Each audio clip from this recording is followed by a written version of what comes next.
2 glass പുട്ടുപൊടി എടുത്തിട്ടുണ്ട്. അതിലേക്ക് ആവശ്യത്തിന് വെള്ളം ഒഴിച്ചു കൊടുക്കണം. ആവശ്യത്തിന് ഉപ്പ് കൂടി ഇട്ട് കൊടുത്തിട്ട് നന്നായി കുഴച്ചെടുക്കണം. കൈകൊണ്ട് നന്നായി കുഴച്ചെടുക്കണം. അതിലേക്ക് ഒരു മുറി തേങ്ങയില്ലേ ചിരകിയത് അതുകൂടി ഇട്ട് കൊടുക്കാം. 2-3 മീഡിയം ക്യാരറ്റ് ഇല്ലേ അത് ഗ്രേറ്റ് ചെയ്ത് എടുത്തത് കൂടി ഇട്ട് കൊടുക്കണം. 2 ടേബിൾ സ്പൂണോളം പാൽപ്പൊടി ഇട്ട് കൊടുക്കണം. 2 ടീസ്പൂൺ പഞ്ചസാര എല്ലാം കൂടി നന്നായി മിക്സ് ആക്കി എടുക്കണം. 2 ഗ്ലാസ് പൊടിയുടെ കണക്കാണ് ഈ പറയുന്നത്. അതിലേക്ക് ഒരു ടേബിൾ സ്പൂണോളം ഗീ ഇല്ലേ പശു നെയ്യ് അതുകൂടി ഒഴിച്ചു കൊടുക്കണം.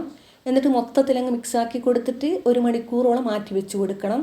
കറിയോ മറ്റോ ഇല്ലാതെ ഏത് സമയത്തും കഴിക്കാൻ പറ്റിയ നല്ലൊരു ഐറ്റമാണ്. നിങ്ങൾ എന്തായാലും ഈ പാൽപ്പുട്ടൊന്ന് ട്രൈ ചെയ്ത് നോക്കണം. 1 മണിക്കൂറിന് ശേഷം ഇഡ്ഡലി തട്ടിലിട്ടിട്ട് ആവി കയറ്റിയെടുക്കാം. 15 മിനിറ്റോളം ഹൈ ഫ്ലെയിമിലിട്ടിട്ട് ആവി കയറ്റിയെടുക്കണേ. ഉണ്ടാക്കി കഴിച്ചാൽ പിന്നെ ഇത് ഉണ്ടാക്കൂ. അത്രയും നല്ല ടേസ്റ്റാണ്. ഇഷ്ടപ്പെട്ടാൽ മാത്രം സബ്സ്ക്രൈബ് ചെയ്യണേ. ട്രൈ ചെയ്യാത്തവരാണെങ്കിൽ ഒന്ന് ട്രൈ ചെയ്ത് നോക്കണേ.